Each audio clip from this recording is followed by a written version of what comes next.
This is the kickoff event of the Orwell Symposium. And there are several things that are planned for this. This is a part of an initiative that has been sponsored by and initiated by the National Council of Teachers of English.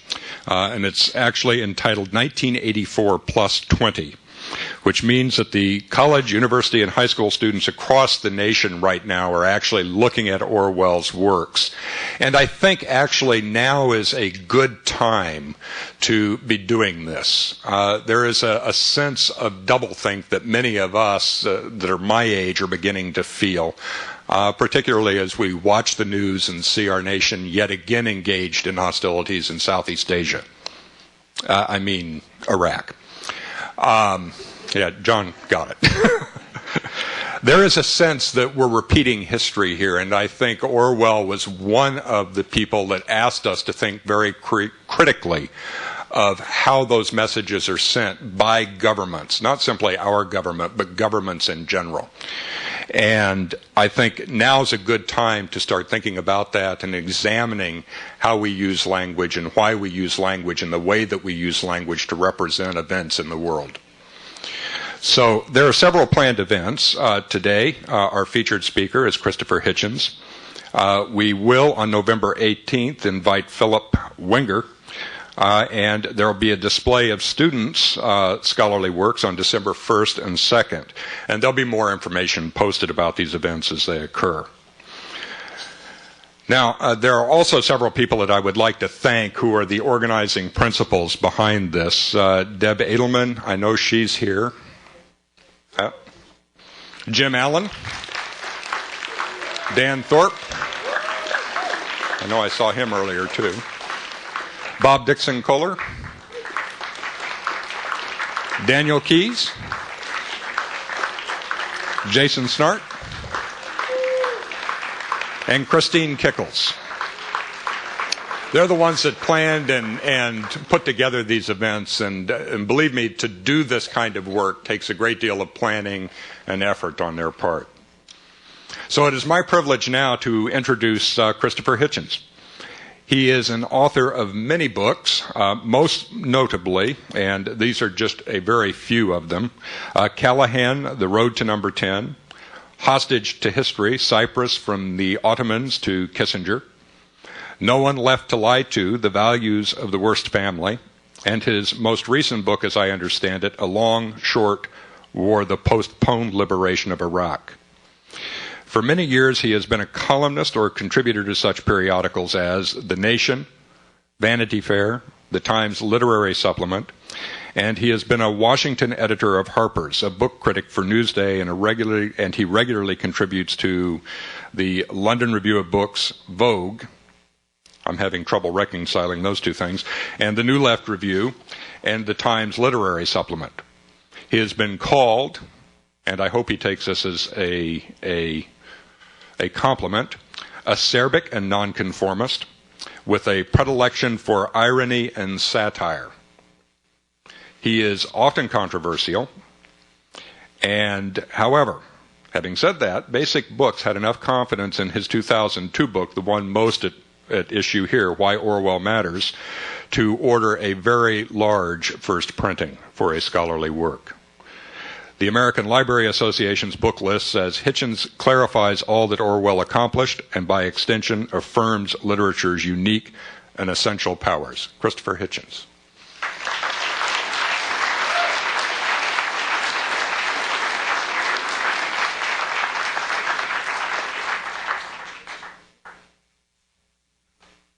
Well, Christopher, if I may, and ladies and gentlemen, and brothers and sisters, and I suppose any trisexual element present, thank you for coming on such a beautiful afternoon. And thank you for such a handsome introduction. I had no idea the American Library Association had said that. Here's my promise to you. I won't leave here till there is no one present who can say they had a question that I didn't answer. And not till it gets to cocktail hour, at any rate, I won't do that. Second, I wouldn't come to a group of this kind without doing a little bit of homework about who you were and who you are. And I've done some checking, and I was told that there'd be quite a lot of people here who knew about Orwell, quite a lot of people who cared about Orwell, quite a lot of people who didn't know about him, quite a lot who didn't care, and some who neither knew nor cared. I'm going to speak at first to those who are in the latter category and see if I can win you over. And in my effort to do that, I hope I'll have something to say that's of interest to those who consider themselves experts on the subject, or specialists, or just interested. And I make one other promise. Is there anyone here who's been told they have to come here by their professor? Or who's having to do it for credit? Okay. Well, I'll just tell you now that I am an adjunct professor at New School University in New York, and I can sign a piece of paper if you want that says you don't have to stay. I don't do captive audiences. I certainly don't do them in the name of Orwell. So no one who has been told they have to be here has to remain. Let's just see now. The doors have been locked as I requested. Yes. Very well. All right, I have to start with a disappointment. I asked when I arrived, does anyone happen to have a copy of my book? I might not need it, but I might. And a very kindly professor here said he could go to the library and get it. And the reason I most wanted it initially was for the photograph that's on the jacket. So this is unfortunately how your library has done this. And I'm glad to think the book is that worth stealing, that it would be this identifiable on a second-hand shelf. But I did, in fact, want to ask you, to begin by inviting you to, in a sense, close your eyes and pretend you haven't had this as a subject before or as a syllabus matter before, and actually just have a picture in your heads, the one that I have all the time. What you would have, and perhaps some of you have seen pictures of the author, is that of a slightly tall, angular, shy but not unconfident Englishman with a hollow-cheeked look, a rather dolorous look in some ways, a rather solemn look, but yet it's not the look of someone with no sense of humor. It's the look of someone who's been through quite a lot and has tried his best. But there is a final element of pessimism to it, as well as, I think, some of that hard-to-understand handsomeness for which we English people are so, I think, rightly famed. It's an ironic look, actually, is what it is. And it's the look of someone who has suffered a great deal. And I want to begin by proposing it in this manner. There were three great subjects in the century that's just closed with rather a big slam of the door behind us, that what you've heard called the 20th century. Some of you were only just born in it, I guess. And there were three, as I say, three great dramas, great crises, great moral and intellectual and ideological confrontations in that period. And you'll all have had to know about some of them. And you'll carry on hearing about this, by the way, as you will carry on hearing about this author, whether he's on a syllabus or not. You'll wonder why he keeps coming up. And part of my reply to that implied question is this. Of these three questions, which were the right of European countries, of white people in Western Europe to be exact, the right of such people to govern the rest of the world, to govern Africa and Asia and large parts of South America and Australasia, as if it was a right, as if it was a birthright. The grand confrontation between democracy and, first, National Socialism, sometimes called Nazism or Fascism, totalitarian, racist, one-party, military state concept, organized for war, organized for aggression. And third, and the one that ended most recently, the confrontation between the democratic way of life and the communist alternative, where the citizen is declared to be the property of the state, and the state promises in return for this trade to make the citizen better off, better educated, better fed, with better health care, but eventually doesn't keep that promise either, but retains its hold on the citizen as property. I'm paraphrasing, but that's roughly it. These were the things that preoccupied anyone who could read or feel or think in the last century. And George Orwell got all of them right, in my judgment. This is, of course, a moral judgment of my own, but I'm willing to back it up. George Orwell's father was involved in the opium trade from then British-controlled India to China. In other words, British gunboats and warships could force Chinese cities to buy and Chinese waterways to be open to the compulsory trade in opium made in India and other British possessions. In those days, the empire believed in the war for drugs, not the war on drugs. So not that small a difference in some ways. In those days, they thought that if you gave people drugs, it would keep them quiet, as well as make money for the drug dealers. In other words, Orwell's family was built on a guilty secret, a dirty secret, a colonial secret. And he himself volunteered in his early life to become a policeman in a part of that empire, Burma, now known as Myanmar, and living under a Stone Age dictatorship. And by the experience, I think, of disliking his father and his father's business and feeling guilty about the source of the family income and feeling sick about the job he was doing, he came to a very important conclusion, which is a very modern one, by the way. In some ways, post-colonial studies are founded by George Orwell and his writing. And so are many of the works now written about the relationship between power and race and gender or sex. I'll put it as bluntly as this. If you were, in colonial Burma, the most westernized Burmese man, and you'd been to 3 European universities, and you spoke English better than most English people do, and you had 5 qualifications, it wouldn't make any difference to you. You would never be allowed to enter the Englishman's Club in Rangoon, in the capital of the country. You'd never be allowed in by the front door. You might possibly be allowed in on special occasions as a guest, but you'd never get in there. In your own country, you would be considered alien because you were born there.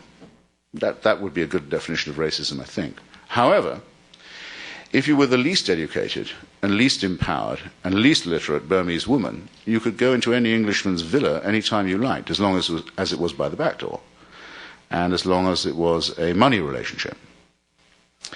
And in fact, in Orwell's first novel, Burmese Days, he writes about a policeman who is clearly based on himself, who has a live-in mistress and servant, who he has quite clearly bought from her family. He's not even renting her, he's bought her. She's in effect a slave. And it's my strong opinion, having studied this man's life and writing, that he threw up the job. We don't know why, he never said. He just resigned as a policeman, and resigned from the colonial service and came home. But I think that he was very afraid that he would become part of the dirty secret himself, that he would either become a racist or a sadist or both by being in this situation, and wanted to repudiate this in himself.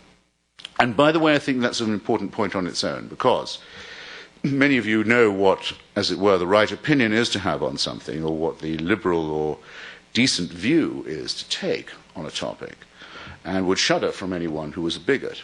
And so you should. And a lot of work went into creating a society where that choice was a fairly easy one to make. But that wasn't the case with George Orwell at a time when assumptions of this kind were very common. And the critical thing about it is he didn't face this prejudice in other people.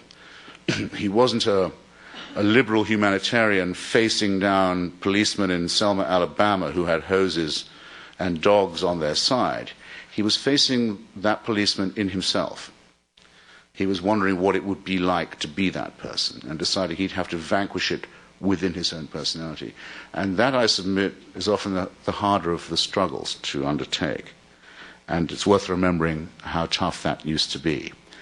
At any rate, what he understood when he'd done with this, and he was then still quite young, he had never been to university, he'd never had any money, he never had a safe or steady job, was he knew that there was a filthy secret at the heart of power, and that secret was in a sense a pornographic secret. That some people don't even need the excuse to wield power. They won't even say, we're doing it for your own good, or to civilize your colony, or to save you from communism, or to save you from fascism, or to liberate you from capitalism, or anything of this kind. No, not even an excuse. We're in power because we like it. We're in power because we enjoy punishing people. We're in power because we enjoy owning people. We enjoy telling them what they can do. We enjoy telling them when we feel like having sex with them and when we don't. We do this for its own sake. The pornography element of power is a very important thing to understand. It's very common today among a number of dictators and despots. It's an exercise of sheer cruelty. And I think it was a tremendous advantage to Orwell as a writer to have understood this right from the start, to strip away the hypocrisy that underlies authority. And he'd done all this and come back to England and decided to go out to be a tramp and then to take the dirtiest jobs he could find and pretend to be someone who was going to be arrested for drunkenness and thrown in the cells for a few nights, or sleeping in the doss houses, or hanging around among the unemployed. He went native, as we used to say, as if he was in a colony, but in his own country. He'd done all this by the time that what we call the 30s, the great political decade of the century, had got underway. So that when the grand confrontation about democracy, communism, Stalinism, fascism, Nazism hit not just Europe but the world, he was ready for it in a way. He knew what the subtexts were. And I believe that helped him to be prescient. It's an interesting thing about Orwell. He went to fight against fascism in Spain, against the assault of Hitler and Mussolini on the democratically chosen Republican government of Spain in 1936. He went to fight more early than most people did. He felt it evident to himself that he had to put his own body in the way. He had to become a soldier again and a policeman again, in a sense, a fighter, a disciplinarian again, and try and organize a resistance. He saw this coming more quickly than many did. But you can read him exhaustively, as I have done. I can now claim to have read every word he's written. He hardly writes anything about fascism at all. He hardly writes a single essay saying why you should be against it. He takes it for granted that when you look down the gun barrel of Hitler and Mussolini and Franco and fascism and Nazism, that you don't need to be told what's wrong with it, that here's everything you hate. Here's every bullying father, every crushed, repressed mother, every sadistic prison warder, every exploiting capitalist, every racist and Jew baiter, every thug and bully and sadist and exploiter there's ever been, all rolled into one and then refined and double distilled and redone again, so you've got the absolutely pure essence of everything that's hateful. We tend to sneer, or I've heard people sneer, at the use of the word evil by politicians. By politicians, one should probably suspect the use of this word. But it's not possible if you want to write morally, or you want to write critically, or you want to write historically. It's not possible to do without this word. Certain words are necessary. We can't do without it. Indeed, even the most delicate liberal these days will talk about the lesser evil, which, shall I say, is at least a concession to the use of the word. We can't take it out of our vocabulary. Well, he was looking it straight in the eye. And he took a bullet through the throat in Spain from the fascist side, and he nearly got a bullet in the back from the communist side. But before I get to that bit, I just must tell you, in case I'm sounding too solemn, that the bullet that went through his throat from the fascist sniper hit him right there, and it missed his larynx, it missed his carotid artery, it missed his spinal cord, and it just grazed his vocal cords, so that from then on he always spoke with a slight rasp in his voice. And he had to go to hospital, because a bullet that comes into your neck one side and goes out the other, it means you have to lie down for a bit. And everyone who came to see him knew that the bullet had gone right through it. It had missed his larynx, it had missed his carotid artery, it had missed his spinal cord, and it only grazed his vocal cords. And all of them said the same thing. Can you guess what it was? That was lucky. And he said, if I was lucky, I wouldn't have got shot in the throat at all. In other words, I should add, and I should make it plain throughout this, George Orwell had no belief in any kind of supernatural salvation of any sort. He thought that this was the only world we had, and we'd better make it the best we could. And actually he said that the great problem of civilization and culture will be what to do about language and morality and ethics, what to do when religion is dead, what to do when we know it's failed, what to do in the post-religious society, and that wasn't the least of his presciences, in my view. Well, I was going on to mention the bullet he nearly got in the back. At the time when this tremendous menace of fascism, this sadistic, pornographic evil was assaulting civilization, there were a very large number of intellectuals and of aesthetes. That's not always the same thing. Artists and writers and intellectuals and painters, they're not all to be grouped together as they sometimes are. Some painters have no idea what the hell is going on. Some have a better idea than many intellectuals do. Some intellectuals could probably make good painters, though they don't make very good thinkers. But there was a widespread view among the anti-fascist artistic crowd, if you like, that this was not a question that had no answer, because there was already, on the other side of the Ural Mountains, an ideal socialist society that would outlive Orwell's imperialism, the imperialism he didn't like. It would defeat that it would outlive the capitalism that he didn't like when he went among the poor and the downtrodden of England and France. And that it would defeat fascism by definition, that under the leadership of Comrade Stalin, a new world had been created in the East, that all questions would be answered, that no contradictions would exist anymore, that exploitation of man by man would cease, and that this was not just a potential thing, but an actual thing, that this utopia was already present, and that it was the job of all decent, progressive people to fight for it.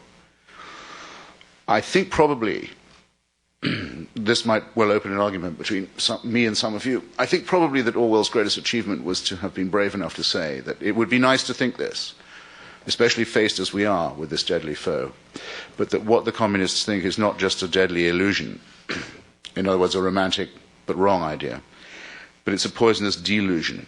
It is a parody of reality, it's a negation of reality, and it will end up being evil itself.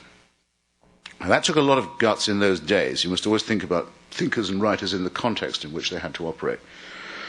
Most of the people with whom Orwell had to circulate, coexist, at least half believed some of that about Soviet Russia. And it's for this reason that he always had a hard time getting his articles published, his speeches heard, or even his books in print. And so I think I would nominate of his great achievements the novels, one of which I know some of you have read, one of which I suspect some of you have been told to read. Never mind, it's better than not reading it at all. And the one that I know I assure you, you'll keep on hearing about as long as you can continue to breathe and argue, which is 1984, and its partner novel, Animal Farm.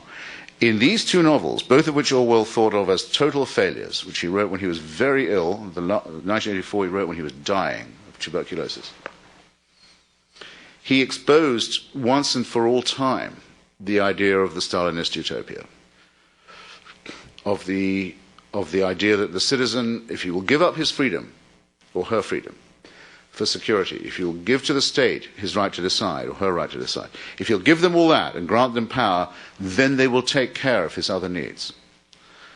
And he said, this bargain is fatal. You will end up with neither freedom nor security. You will end up with neither freedom nor food, neither freedom nor bread. You'll end up being starved and bullied and told you're being well fed. And you will not dare to point out the discrepancy between reality and the promise, because the party says the promise is the reality, and don't you dare go saying that you've confused the two. It's more than your life is worth. And he wrote this in such a way that I know I don't have to tell those of you who've read it, as to make it almost terrifying. Indeed, I still meet people younger than myself to whom 1984 is a date in their own past, who find the book frightening because it is designed to foreclose hope entirely. At the end of the book, there is nothing left to live for. The citizen is so much the property of the state that they're disposable, they're smashed, their personality is emptied, their emotions and their fears, even their sex lives, are considered open, available and contemptible by a party that runs everything. His hope, I think, was to make this so frightening that it would mobilize people to resist it. but it certainly had the effect on some, I fear, of making them feel there's nothing worth fighting for or that resistance is futile. I don't know quite how to answer that question. I think I should leave it open to you. Ladies and gentlemen, I probably should ask, since I didn't bring a timepiece, how near I am to trespassing on my time. Very well. Well, I didn't want to speak for very much more than half an hour or 45 minutes because I imagine that many of you came here to speak as well as to listen, and I promise you I can keep talking, but I think there may come a point where I should invite your questions. Now, how did Orwell do this? What I've sketched may seem like a lot to say about one individual. And of course, the last thing he would have wanted would have been to become a plaster saint figure or an object of hagiography. In fact, I'm absolutely certain that had he survived, the thing that would have most surprised him posthumously would have been his success and his fame. As I began by saying, he died young. Actually, he died, well, let me put it like this.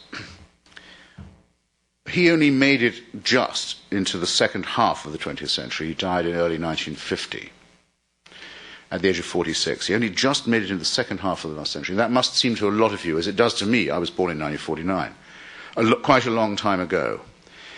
In fact, we are about as near to him as he was to Charles Dickens, about whom, by the way, he wrote very well. That's the leap of reverse memory you have to make. But he's still very modern to us.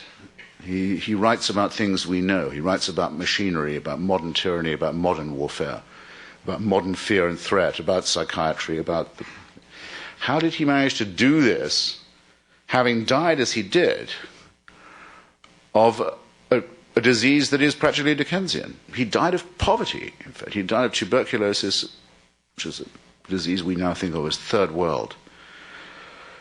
He died of the poverty of his country and his own life, and he died of the lack of available medicine. There was a treatment in the United States available for it, but he didn't know how to get it and probably couldn't have afforded it. He died a Dickensian death. He died the death that some of you who have the romantic dream of being writers, which I hope you never give up, may have imagined for yourself, in the garret with no money, but with the beautiful work just in the bottom drawer for someone to find. Don't give up that dream, by the way, if you have it. And if any of you have ever thought of taking up the craft of writing as a dissident, as an oppositionist, the life I've just been trying to describe is an exemplary one and will repay your study.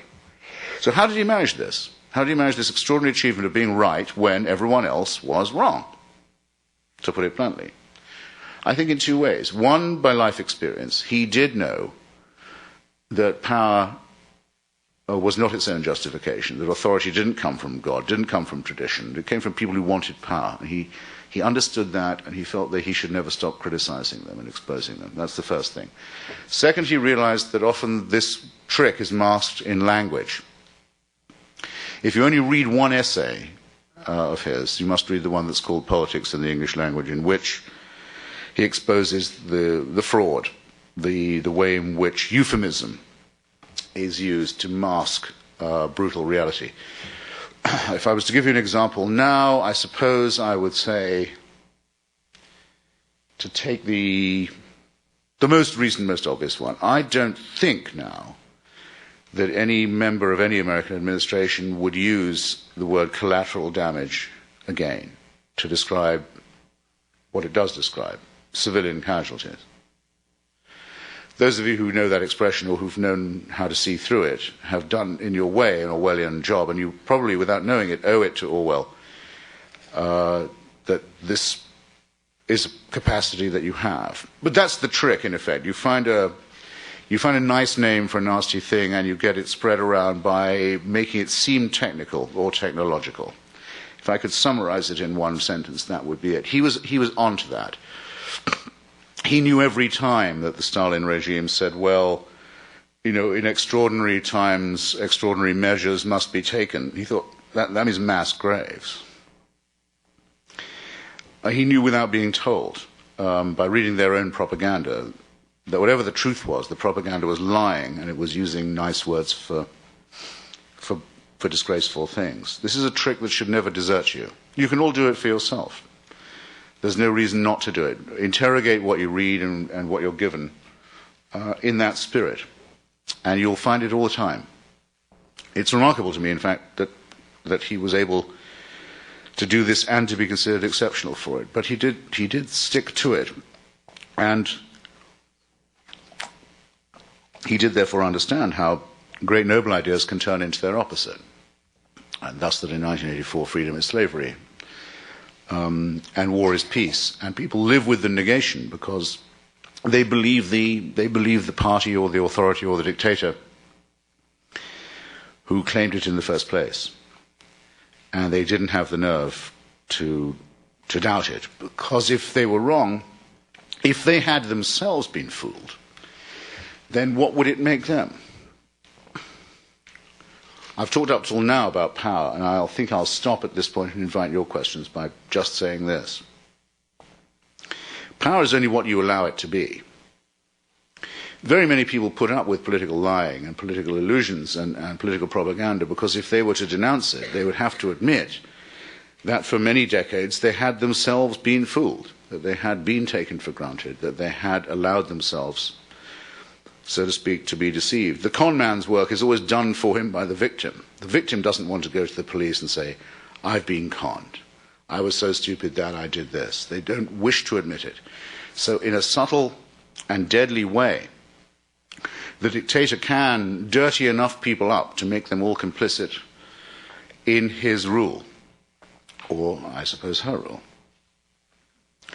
Can make them the tortured yet willing, masochistic, complicit element in his own sadistic mania. Now, what you can't necessarily do about power or about authority, you can do for yourselves and your fellow readers and fellow students and fellow citizens. You can resolve not to be a citizen like that. You can resolve not to do the work of power for it. You can resolve not to let lies be told in your hearing. You can resolve not to use sloppy language that is euphemism. And then I think, I'll leave it, I think, like this. You'll realize that the reading of Orwell is not an exercise in projecting blame on others, but is an exercise in accepting a responsibility for yourself or for yourselves. And it's for that reason that he'll always be honored and also that he'll always be hated. And I think he wouldn't have had it any other way. And as a chronicler of his, neither would I. So I'm now your hostage, ladies and gentlemen. Thank you for being mine for a bit. And we'll see if we can exchange the prisoner's dilemma. And I'm all yours. And thank you for coming again.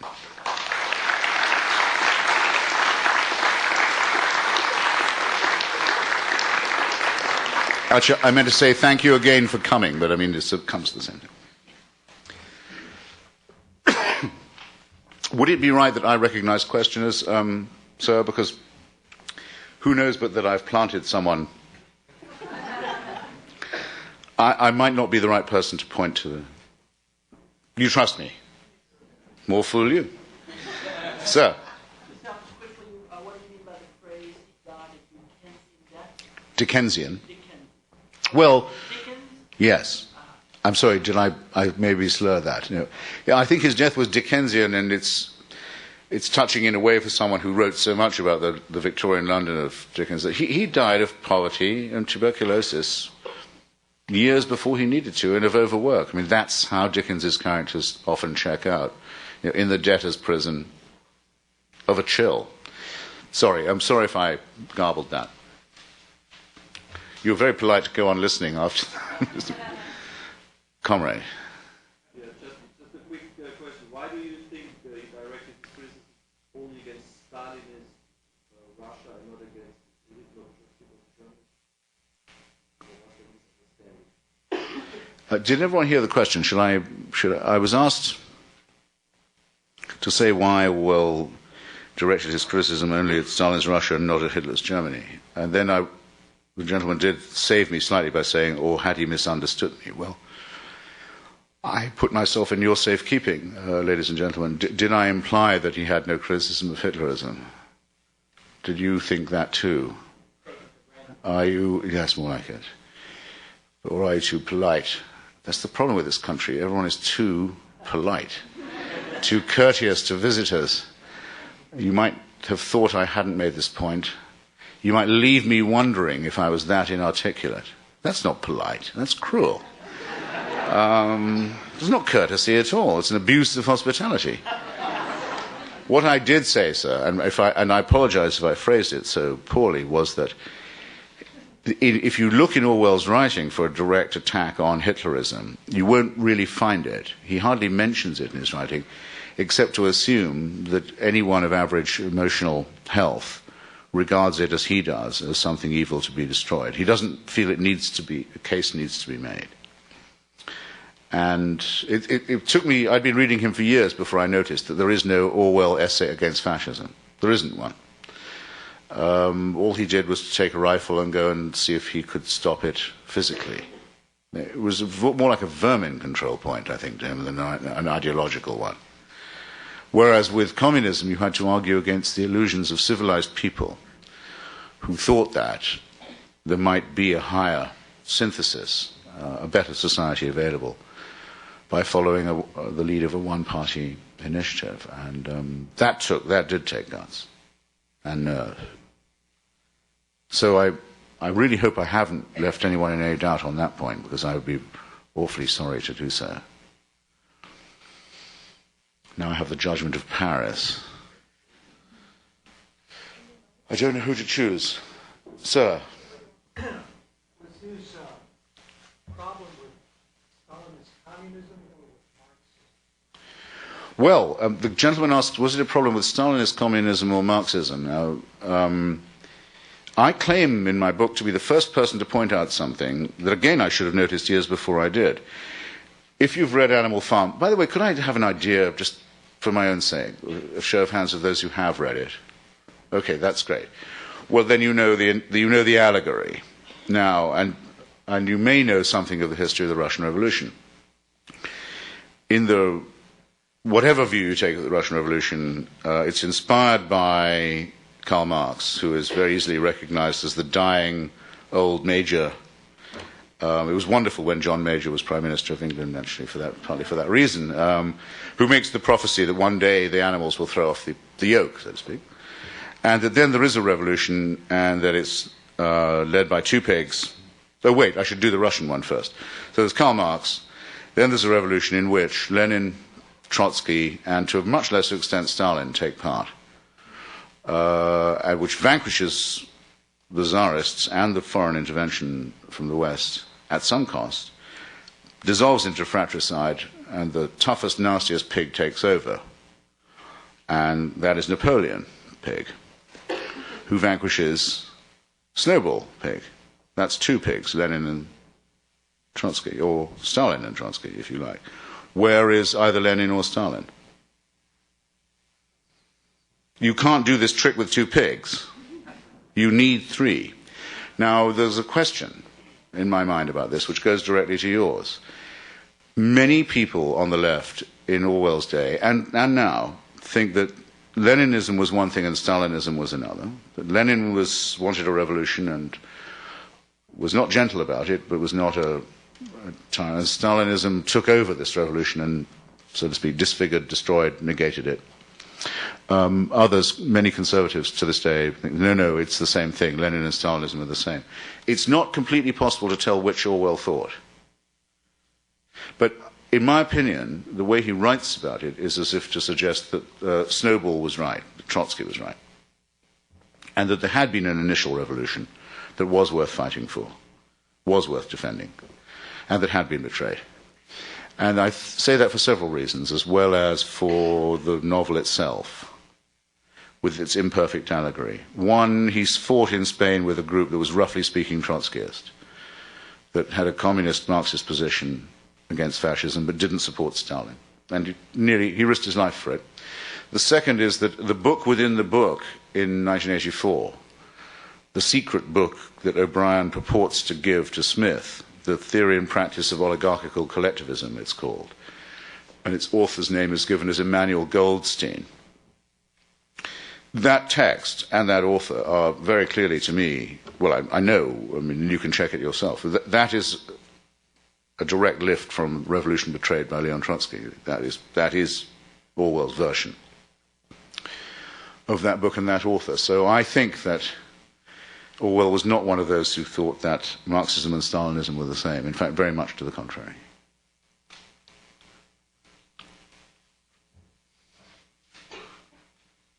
That was a gesture. A polite one, I hope, in that case. A welcoming one. So, my question is not so much. See, that's why I shouldn't be the one doing it. 84, but perhaps of your other work. I'm wondering if you might discuss what appear to be some contradictions with respect to the argument you make about universal jurisdiction, the trial of Henry Kissinger, and your public statements with respect to the war and the administration. Yeah, was the question heard by all? Okay. Well, I'm going to put this to your arbitration as well as mine, Elizabeth. The gentleman wants to ask me about some contradictions in my own position about universal jurisdiction as it applies to Henry Kissinger, and also my view about the war in Mesopotamia, which I'm quite happy to do, either now or afterwards. But I don't think you'll think I'm avoiding your question. I hope you won't. If I say that I'd rather be sure there are no more Orwell questions left before I do that, because I'm just as happy to talk about myself, trust me. But there may be some people who want to exhaust the Blair question. Sir? Sir, would you mind commenting on this directive to 1984, present world to the U.S.? Ah. Okay, well, it is coming then. Would you mind commenting on what my view is? Can you speak up? Not for my sake, but for the others. It's becoming more and more apparent to me what is the mergers of private businesses, military industrial complex, areas of finance, areas of energy, being somewhat consolidated under, I suppose, governmental rules. I personally find very similar to what this person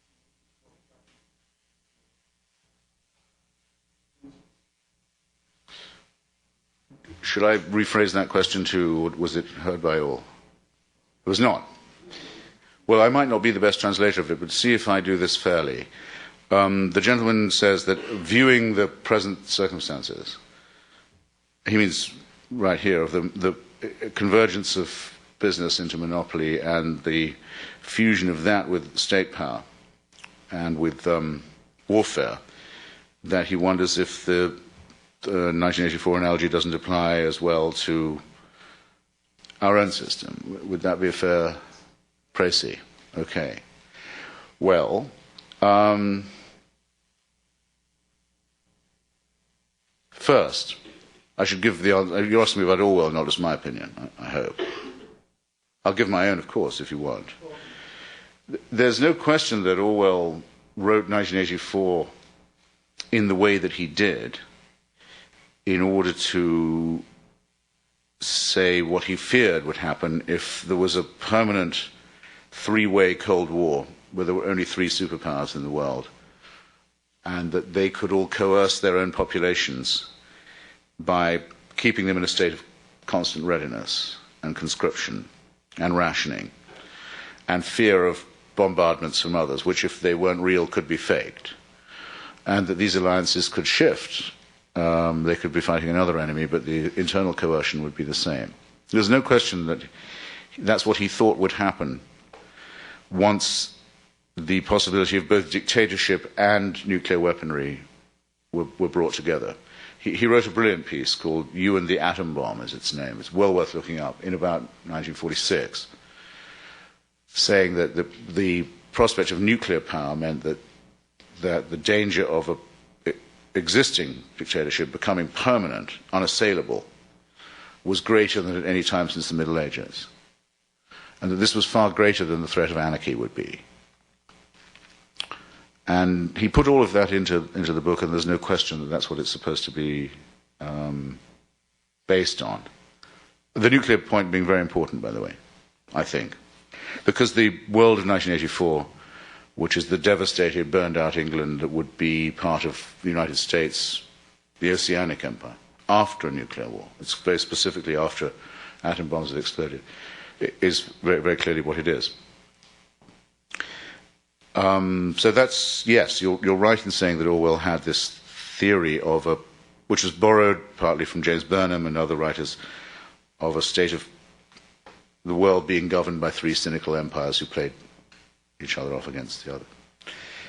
Were you asking me if I thought that described the present situation? Not in the least, no. In my opinion, no. It did, for a while, describe the Cold War quite well.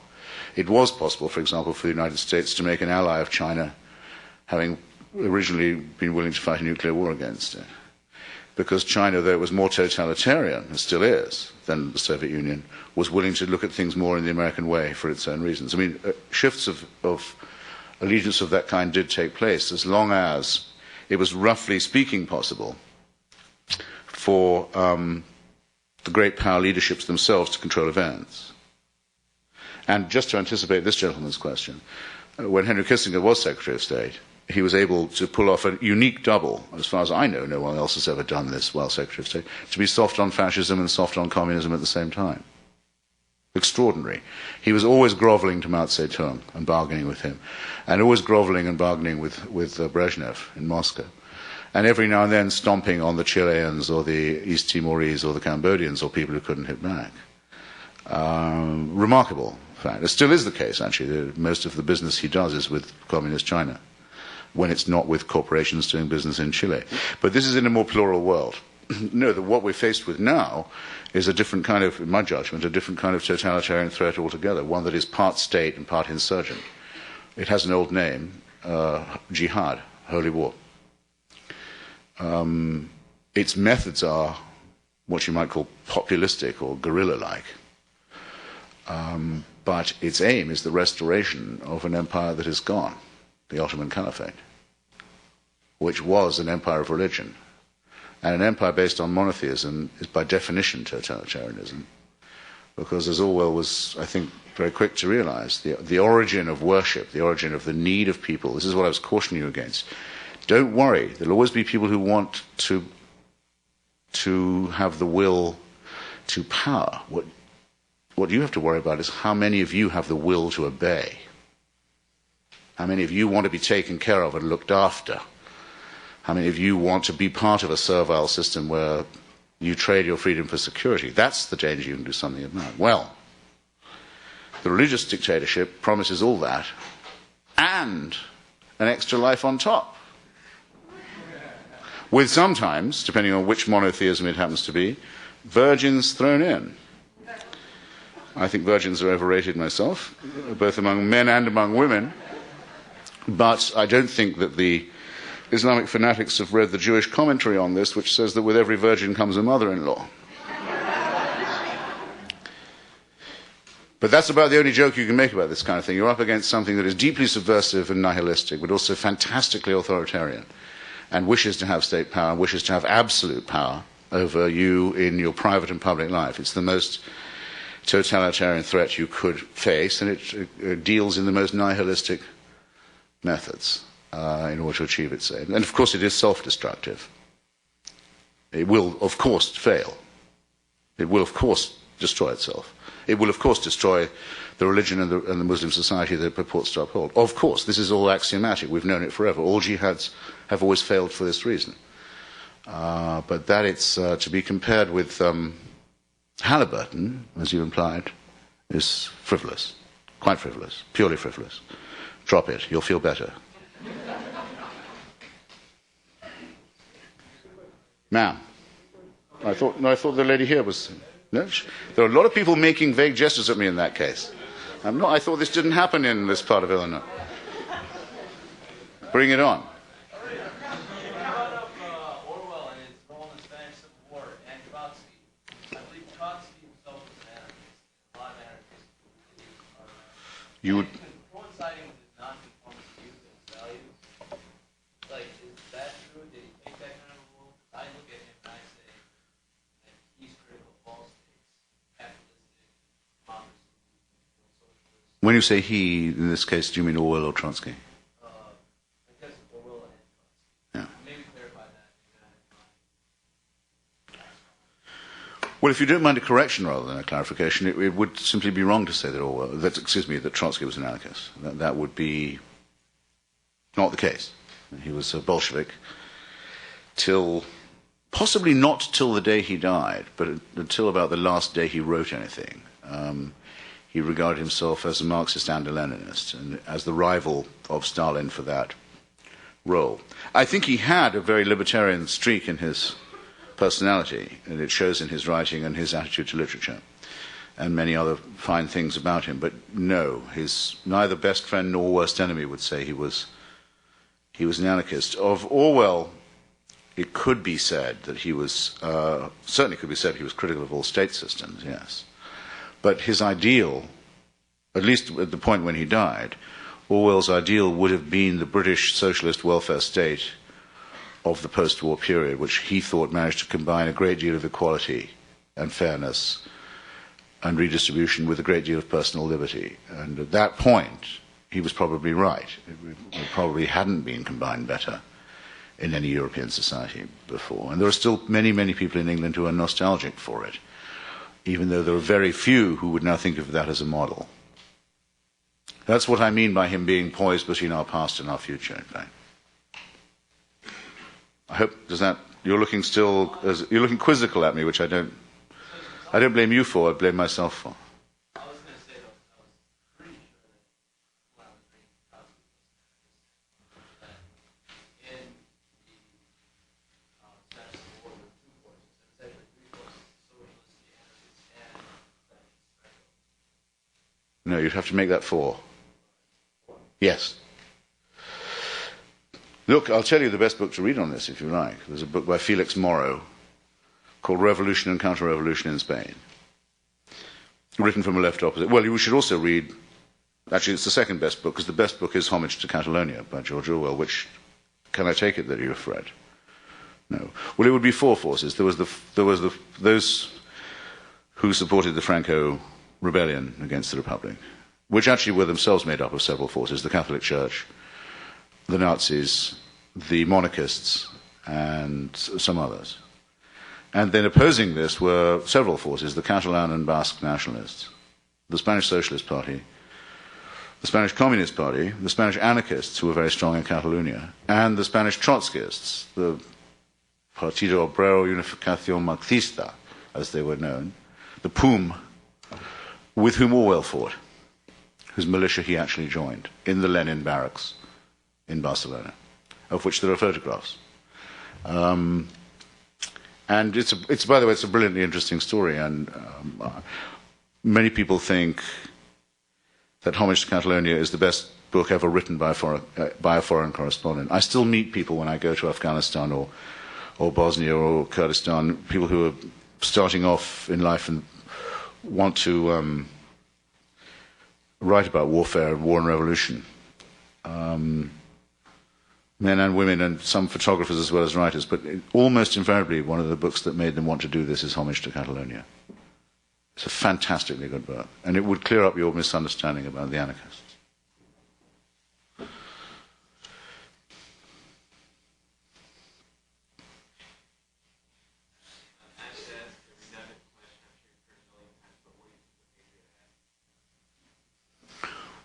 Well, some of it's overdue and some of it's unnecessary.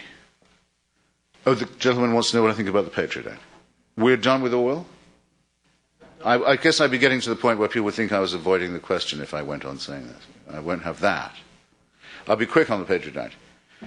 The CIA and the FBI could not legally share information on conspiratorial nihilist organizations, which was the case, right, until 3 years ago. If they had information, they were not legally obliged to share it with the other. In fact, in some cases, they were prohibited from doing so, because the one policed foreign policy and one policed domestic policy. I don't know, maybe I would get an argument here, but I don't think anyone thinks that that shouldn't have been stopped. There needed to be some new law to make that the same policy, okay, which is in conformity with the idea of a fight against holy war, because the war started on our soil, not on anyone else's.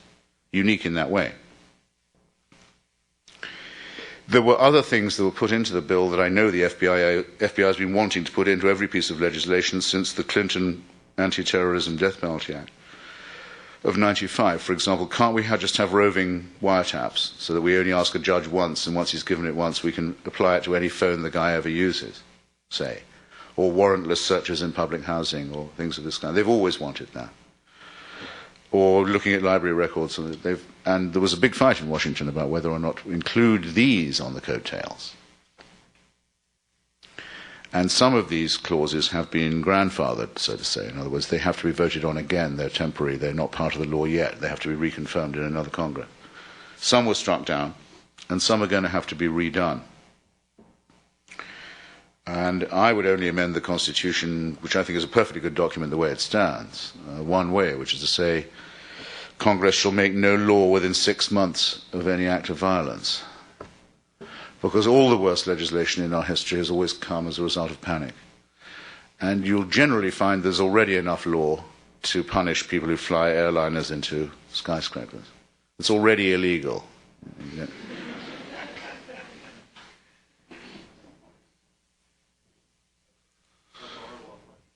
An Orwell question.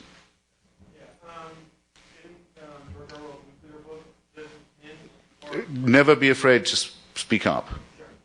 Not for my sake, for your friends. In the George Orwell book, in the nuclear book, does he hint, or did George Orwell himself have a hunch that the Cuban Missile Crisis would happen?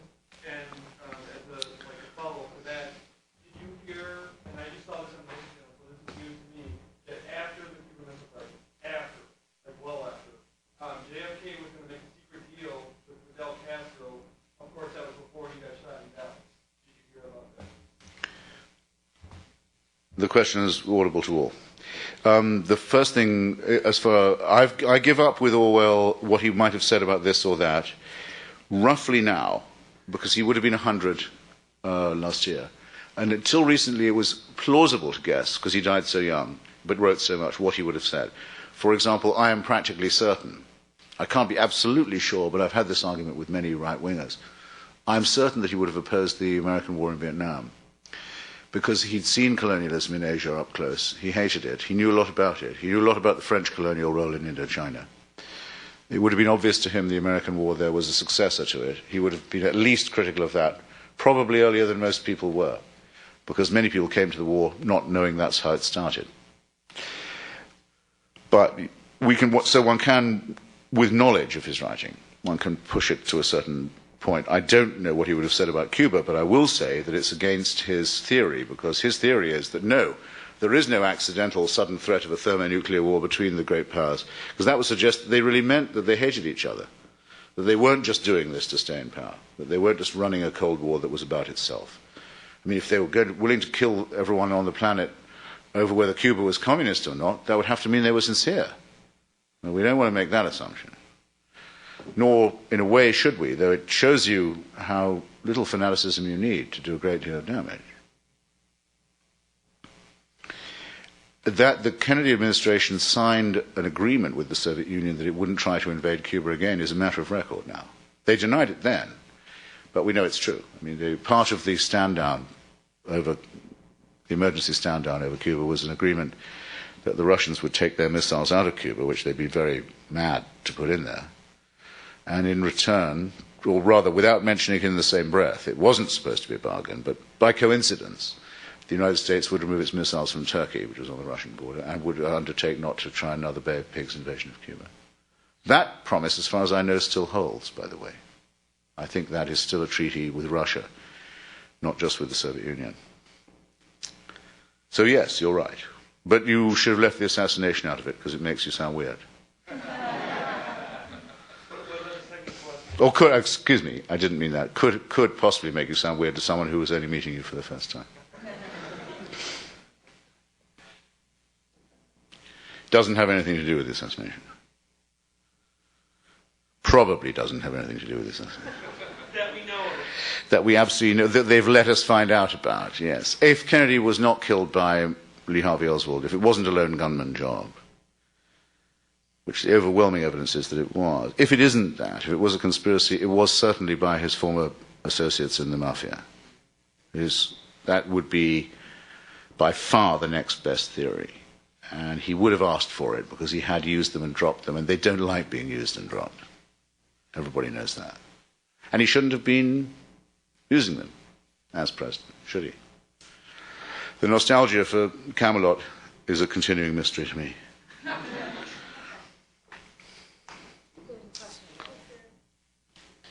This is why I need someone else to point. I don't have to be whiplashing myself like this all the time. Herr Professor Doctor. What do you say to your critics who say that the Orwell book must be read autobiographically? It's really not about why Orwell matters, it's about why Hitchens matters, and in fact that you're more successful writing about people whom you despise than people whom you admire.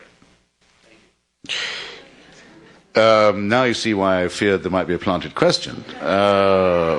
What could be a more agreeable conundrum than this? Actually, that accusation was not made by my critic. It was made by one of my most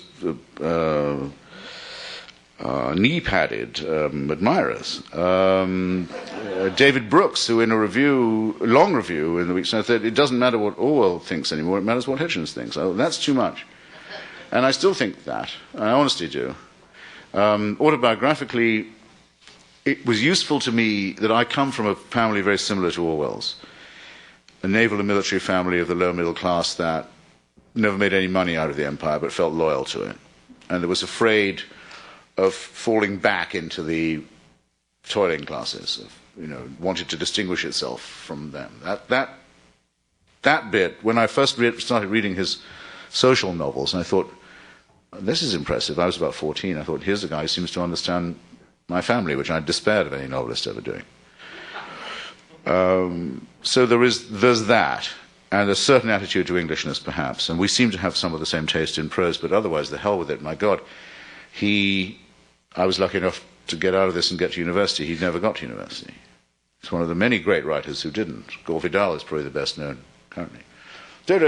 Don't overrate this university business, by the way. If you can write, you don't need to go. If you can't, you don't need to go either. So it's overstated. But there, I would say, all resemblance ends. I mean, I've been quite lucky, not just with my health, which I abuse, but it hasn't caught up with me yet.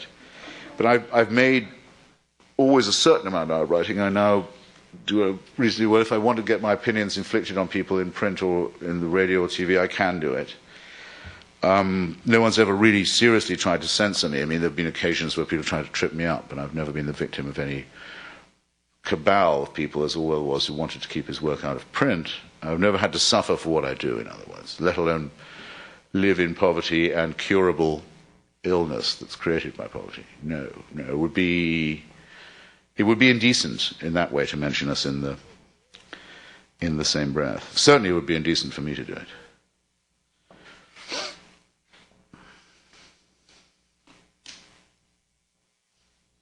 Again, it seems so arbitrary, but there's something very convincing about your chapeau. Considering the paradigm of ideas put forth in 1984, how do you think a shift would fall in the trend of globalism, say, as represented by organizations such as the United Nations, European Union, and World Trade Organization? Was that clear to all? Okay.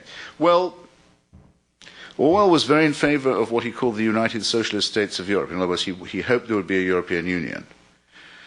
He hoped it would be of a socialist kind. He rather favoured the UN and supranational authority, especially to control things like fissile material. So that's the first thing. But there was a lot of talk about world government in those days. So humanitarian talk, especially between the two world wars. We must get a world body together that stops this happening again. But when you use the word global, I think I should just say that I think that to him and to a lot of the people writing at the time and since, the use of this word as if it was new would seem ridiculous. J.A. Hobson, who was a great liberal Victorian writer about world political economy, wrote a book about imperialism that was published, I think it must have been 1899. Not later than 1902. describing the fact that the world already was a global economy, that this was a cliche to Hobson. The reason we remember Hobson's book is partly because it was the one from which Lenin plagiarized about half of his book on imperialism, the highest stage of capitalism. People who think that it's a new idea that we live in a globalized economy and we all live, if not in the same society, at least in the same economic system, strike me as weird. This is the oldest idea. It was the idea that was old when my grandfather was in the Army of India and was completely familiar to Orwell. Of course, extraction and refining are often done in different parts of this economy and the profits are not exactly evenly shared, but we've been living in the same world economy 2 world wars ago, and now people use the word globalization as if it was a sinister innovation. They should just catch up, I would suggest. Begin to catch up. If you want me to go on about this, I'll say one more thing, which is that when I was very young, even younger than I am now, the Port Huron statement was published, not very far from here actually, as the founding document of the then New Left. This was in 1962, I think, on Lake Huron, Michigan. It's worth reading now, written by a couple of people who wrote it are still actually around, and you can see them speaking at anti-globalization rallies, like Tom Hayden, for instance. It's worth looking at this document again, actually. I remember disliking it at the time. It essentially is a revolt. It says it's a revolt against capitalism, but it's a revolt against bigness. It's a revolt against economies of scale. It's a criticism of the alienated large society. And it has the natural corollary. What would be better? Let's get back to that nice agrarian system that we used to have in the old days, where everyone knew their neighbor and could milk each other's cows. For myself, I can't think of a more ghastly way of living, even for a day. But even if I like the idea, I do know that it's impossible. So it's not even utopian, it's a reactionary fantasy. And so to call it progressive and regard globalization as reactionary seems to me to be one of the many, many ruling mistakes of the current moron.org element in American leftism. You didn't ask me that bit, but I thought I'd throw it in. You again? If it's about Dealey Plaza, no.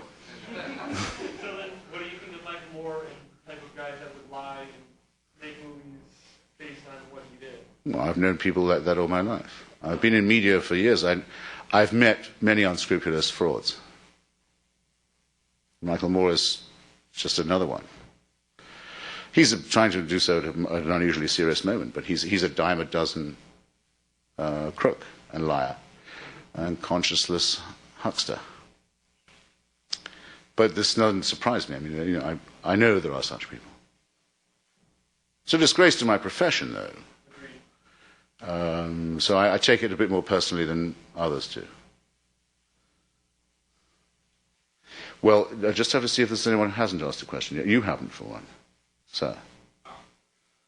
Actually, you said that the word evil is Yes.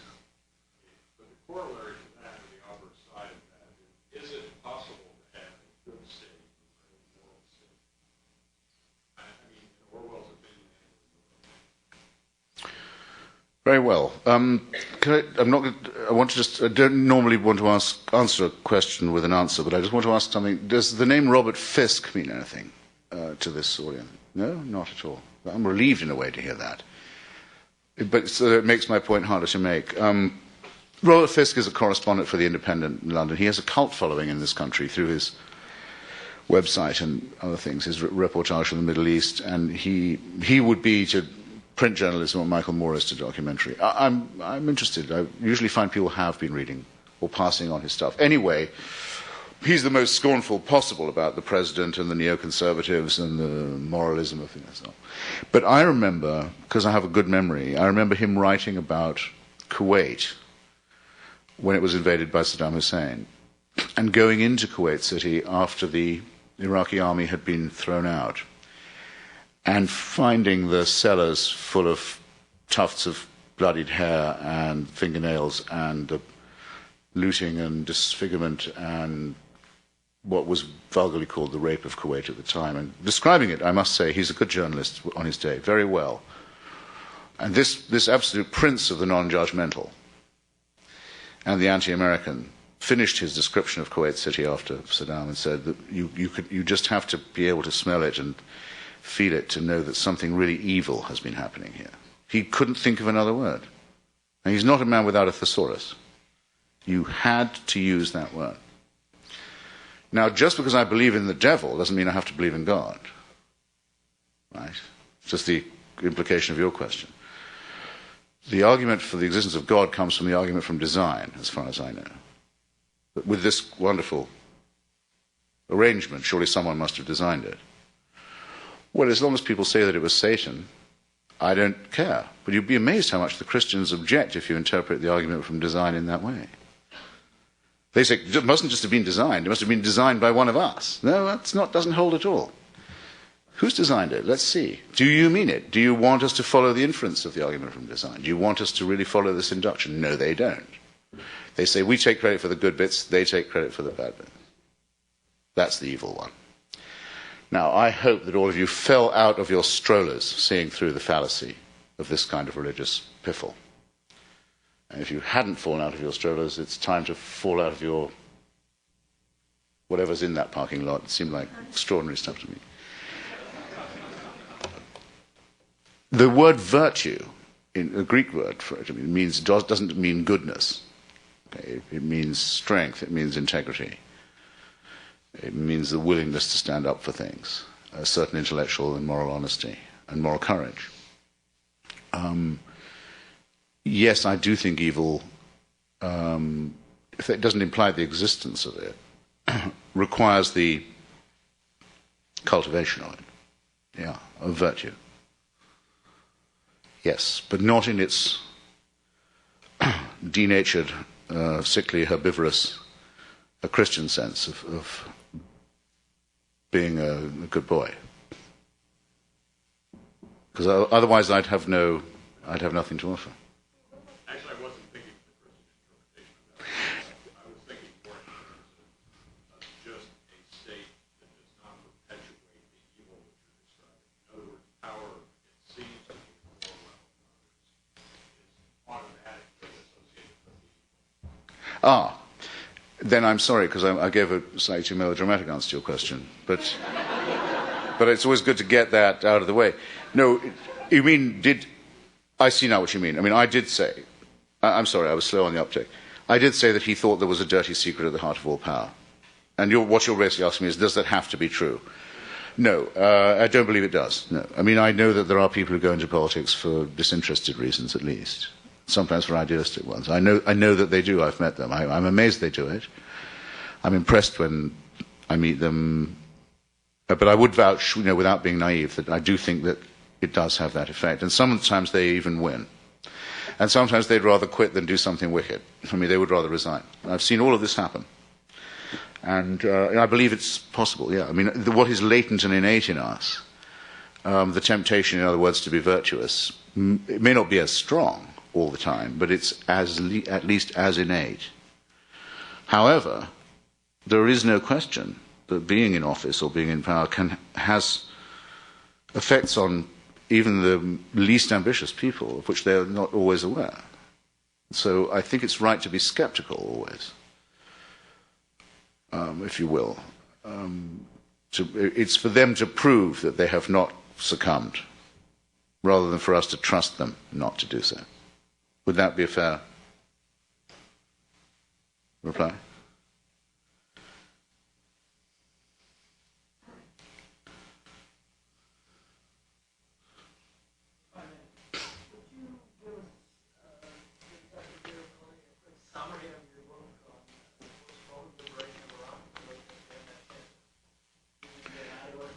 Well, yes, I probably should do this, and then this gentleman will think he's had an answer to his question too.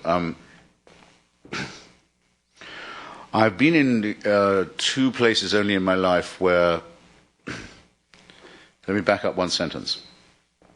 Someone like John Burns of the New York Times, I don't know if you read him, he's an extremely brilliant and graphic and brave writer, who shouldn't be mentioned in the same breath as myself, but someone like him, or someone like myself, will go a long way out of our way to avoid using a cliche.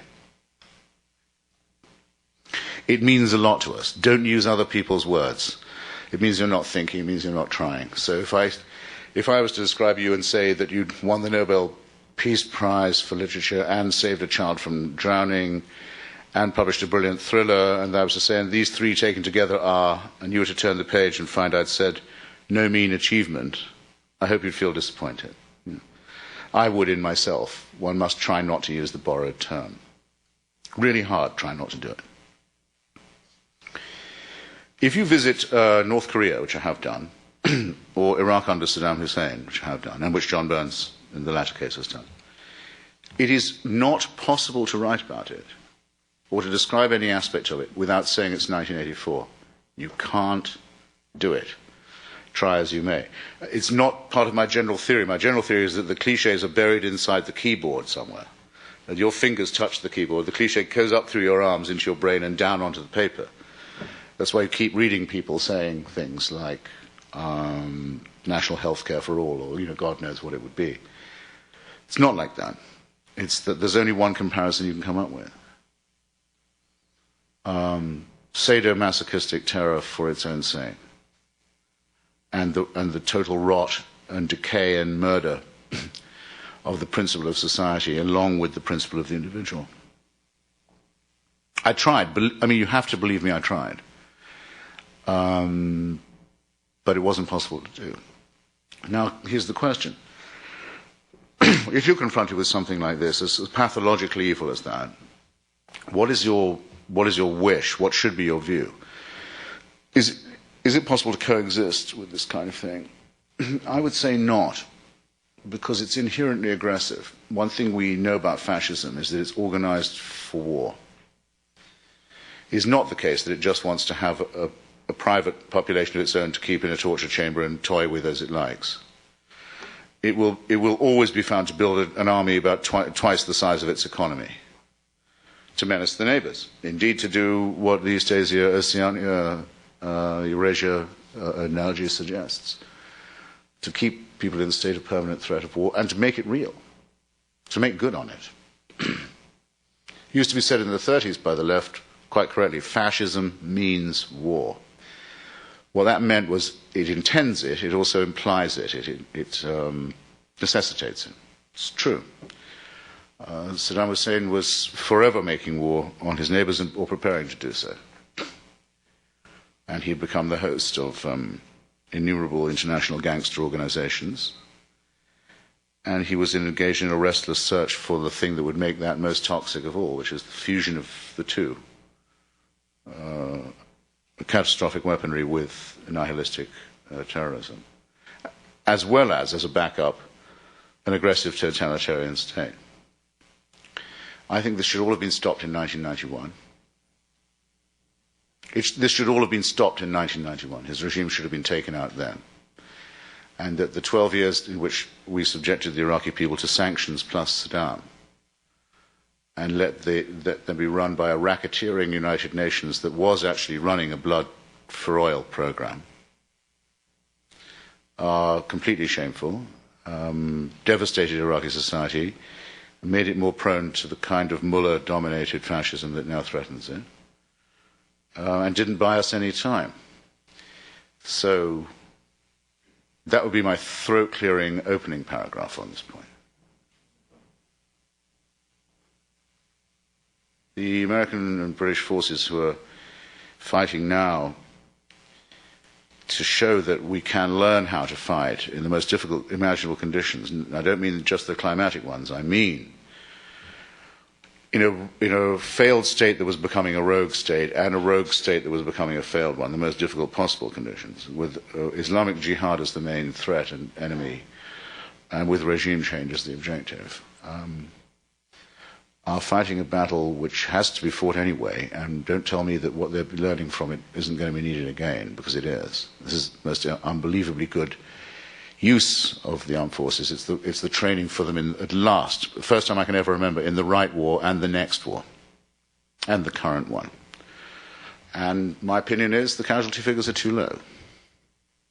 But they will get better, and they'll improve. Fewer of ours and more of theirs.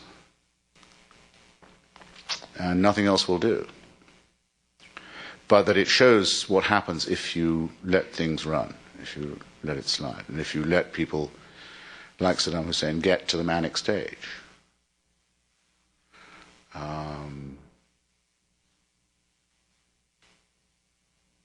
I wish I could do more. I wish I could do more to forward this war, but I won't do anything to undermine or defame it.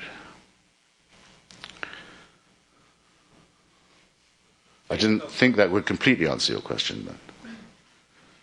Based on the logic of putting forward the justification for the war, would you then also support bilateral British-U.S. military action to overthrow the junta in Burma and Myanmar, as you mentioned, the monarchy in Saudi Arabia, Castro,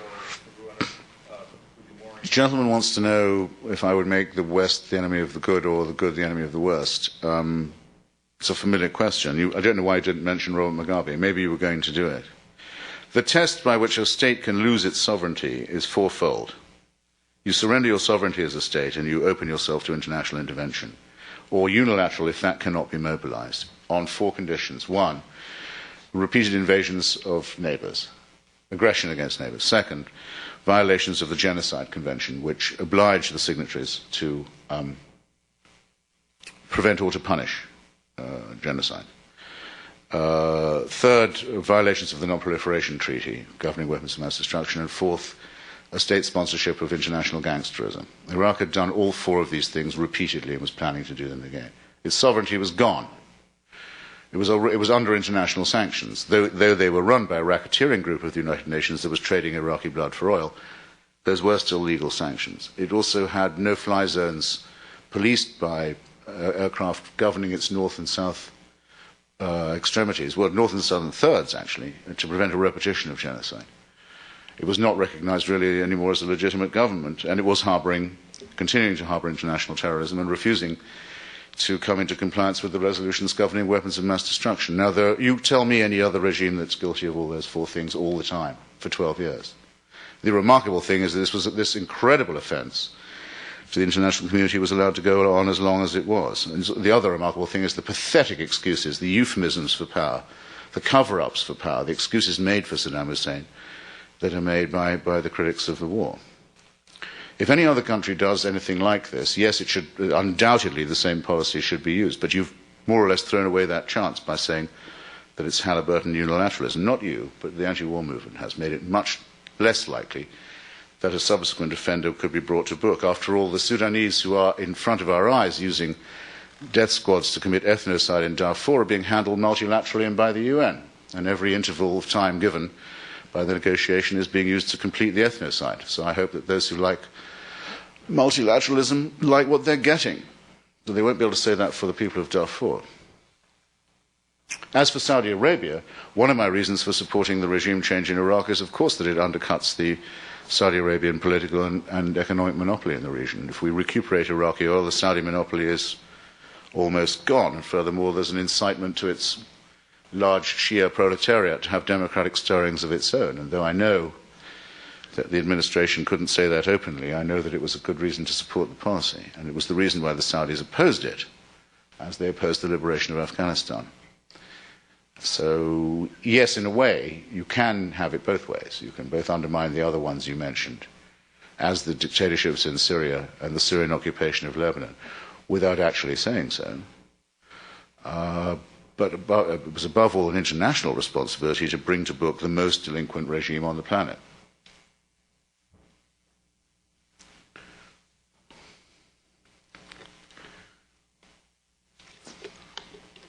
Ma'am.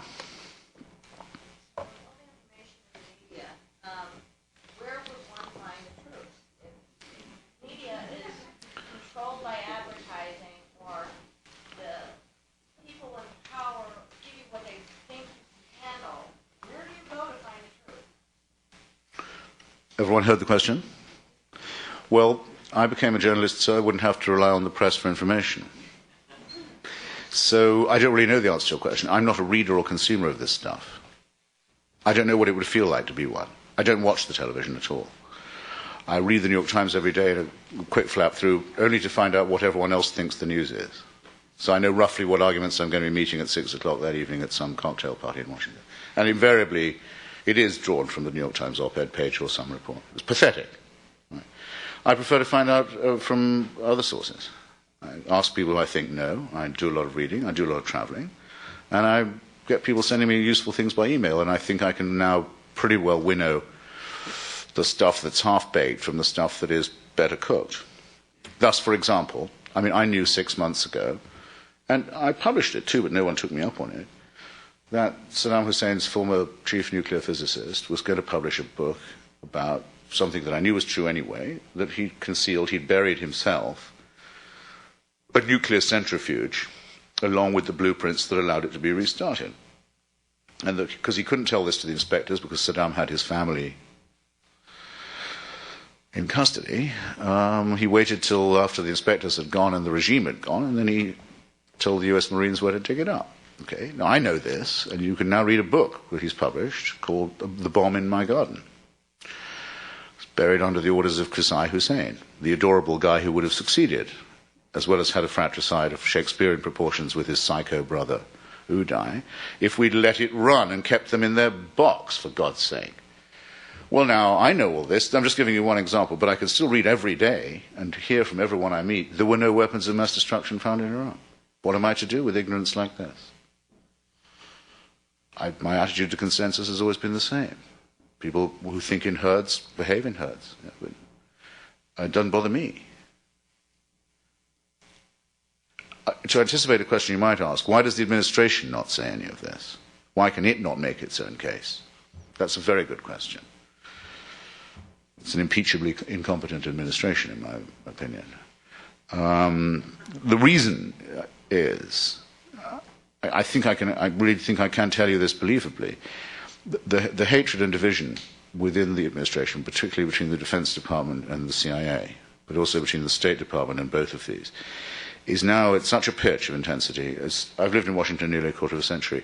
I can't believe people talk about the Bush team as being on message and presenting a united front. I've never seen fratricide like this within an administration before.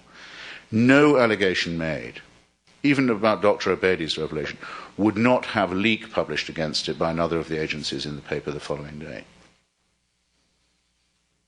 If the administration wanted, or any wing of it wanted to take credit for it, they would simply deny each other's disclosures and say this was based on shoddy science or faulty intelligence. And it's not worth the trouble of doing that. They've stopped doing it.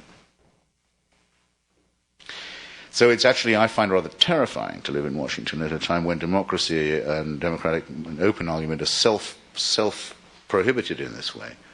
And the most arrant nonsense and the most dangerous illusions can be spread, and that the only power that is fighting against holy war and dictatorship can be mocked and derided in this manner. And that it's, put it like this, you know the United States must be in really poor shape if I'm having to defend it. If it's being left up to me, you know that some kind of a crisis is hit. But I will do it because I believe I can stick up for myself and my sources. But I understand your bewilderment. I honestly do, and I sympathize with it. But help is not on the way. It never is on the way. It's at hand if you want it. You can go. You can make your own investigations. For example, I just ask you all to do this thought experiment. Dr. Obeidi's book would take you less than a day to read. You read it and talk to the next person who says to you there were no WMD in Iran. See what you think about that person now, after you've read that book. Just look at them and think, where did this person just get off saying what everyone says? Why do you put so much stock in this guy's work? Well, it wasn't his work. It's not his work. It's the centrifuge. Well, have you seen it? Yes. The centrifuge is, you can read up about it in innumerable reports. I can give you all the details if you wish. Yes, the centrifuge is something you can't fake, by the way. You don't have to be a physicist to know this. This is the crown jewels of physics. If you can get a centrifuge that will spin, it will separate uranium. Doing it took about half the Iraqi national income. They had to be bled out of the country for years. We knew they were trying it. We knew they'd got one. We just didn't know where it was. This is what you need. If you can't separate uranium, you're nowhere. It's worth burying. Crucial thing also is, do you have anyone who can start it again? Well, they had some scientists with brains, and they had the blueprints, and they buried them along with it. Yes, it's very important. It's extremely important. That plus the element in the K report, which you can read any way you like, which generally concludes that the administration's accusations were at fault, the ones made in public of the UN, has a very long annex about the attempt by Saddam Hussein's people in March of 2003 to buy missiles directly off the shelf from North Korea. A meeting we know happened, and we have the Iraqi evidence for it, the record of the meeting in Damascus. It failed, by the way, because the North Koreans ran away. They were panicked by the arrival of the coalition. But I will tell you one thing about these two things, the centrifuge and the missile purchase from North Korea. We wouldn't have known about either of them without regime change. Obeidi would never have told anyone if the regime had gone on. The inspectors would never have found it. Blix would never have had a chance. He wasn't even asking. Scott Ritter was on the take, as you know. And the North Korean stuff would not have been uncovered in the Ba'ath Party archives. So regime change, if you want disarmament of Iraq, you have to have regime change. Now it's disarmed, I agree. But to believe it before would be to say you took Saddam Hussein's word for it. That would be, I think, a little bit credulous. And incidentally, nobody said before that it was disarmed. Nobody. Nobody at all. Hans Blix's book said he went into the war believing that they were concealing, which they were. I had to argue with anti-war movement people every day before the war saying you can't invade Iraq because he has too many weapons of mass destruction. You notice how this consensus has formed now. If there are no WMD, it doesn't prove Iraq's disarmed. It proves the disarmament was wrong. Excuse me, that's doublethink. Cheap doublethink, too. And its opposite would involve, well, of course we knew it hadn't got any weapons. The dictatorship told us it didn't have any. Can I have a hand for anyone who can see the fallacy in that argument? We're here to talk about an honourable author who could work this out for himself, didn't need arguments from authority, who could use his own loaf to determine questions like this, and on the whole did not trust psychopathic, homicidal dictators with weapons of mass destruction.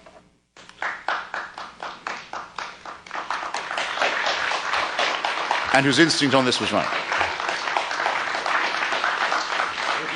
Oh, please, no, thank you. Well, probably not in here, but in our Thank you for staying also, those of you who did. How many of that lot were coerced, I wonder? Are you willing to sign books? I'm not willing. I insist on signing books. This is America. Ah, okay. Well, put it like this. I will sign books if a receipt is produced. And if the book is by me. If it's by John Updike, I won't. Tempting though that would be. No, thank you so much. Thank you. I hope you like it. These belong to you.